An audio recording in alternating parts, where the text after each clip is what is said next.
Well, hello and welcome all you wonderful people out there in YouTube land to the Texas Special YouTube channel.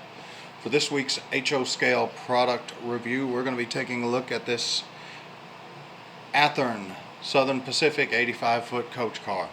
This is a heavyweight type freight car, passenger car, and this is one of the 5 that I picked up last year at the Greater Houston Train Show in Pasadena, Texas, back in February of last year.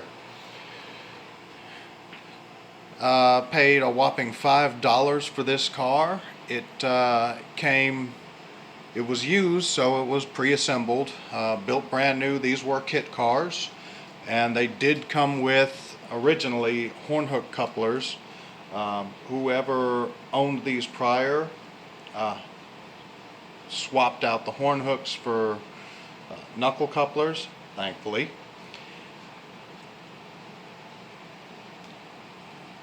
So the paint throughout is nicely done. You can see there is window glazing installed. You have this kind of stained window here where the bathroom is on the car. The car does not have Dutch doors, so they are solid, regular like doors. You have these cast-on grab irons in the vestibule of the door. The steps are solid one-piece plastic steps on each corner of the car that are a part of the car frame. The car's body, frame, trucks, and couplers are all plastic. This car has a mix of plastic and metal wheels. The metal wheels and plastic wheels alternate sides, which you'll see in a moment. The rivet detailing throughout is very nicely done. You have these underfloor or underframe storage compartments, and of course the lettering and numbering is all done very nicely.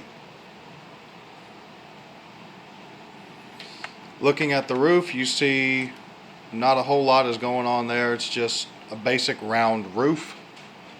You have these vents for ventilation and air conditioning and whatnot. And then looking at the B end of this car, that allows you to see into the interior. There is no finished interior. You can see the exposed metal weight inside there, and you can see clear through the car. It's not a real big issue, at least not for me. You have some rivet detailing identifying the individual simulated body panels of the car, and then you have the separately applied handbrake with brake chain. You've got a couple of cast-on grab irons, and of course you can see the modeler supplied magnetic operating knuckle coupler. On the underside of the car, we see some kind of scant detailing. You have some very minimalistic frame detailing and support detailing for the flooring. On the real things, these storage compartments didn't extend all the way across. They would have ended about right here, and this would have been frame and air brake stuff. You can see there you have the plastic on one side, metal on the other, plastic and metal. And in contrast to what Athearn normally does with their freight cars, you have truck-mounted couplers rather than body-mounted couplers.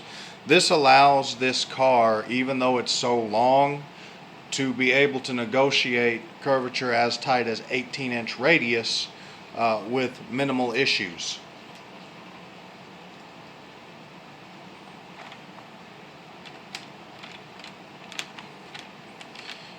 This car comes with 3 axle trucks, and they are very nicely done. I'm going to attempt to zoom in so you can maybe get a little bit better view on them. They are the friction bearing type trucks, so you can see there is that little lid on the end of the axle bearing there.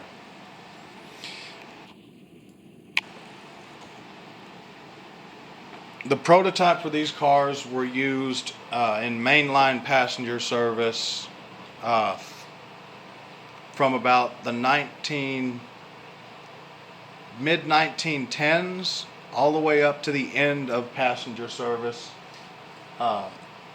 when Amtrak took over. Now, there weren't a whole lot of these types of cars left at that point in time, but they were still out there. Toward the end of the passenger era, and when I say the passenger era, I mean when, mainstream common carrier freight railroads still had passenger departments. These cars, by and large, were relegated to local branch line and mixed train service, and they weren't really commuter train. That's what I'm thinking of. Commuter train service. So they weren't really the pride of the fleet. By that point, your name trains all had lightweight, streamlined type freight or passenger cars, flashy paint schemes, not this olive, Pullman drab you see here before you. So the heyday for these cars really was the mid 1910s, all the way up to the mid 40s. Once World War II was over, these guys were slowly but surely starting to be phased out in favor of lightweight, stainless steel, shiny passenger cars. But as I said, they did persist all the way into the end of the passenger era. I have a short passenger train made up here on the railroad. We're going to run this guy around with the Athearn FP7A, and this car was purchased for the Stars Hollow Railroad specifically because the wife wanted to be able to run passenger trains, and I wanted an excuse to run, more vintage type locomotives, F units, steam locomotives, and such. That made operational sense. So we have a vintage or tourist, whatever you want to call it, type railroad.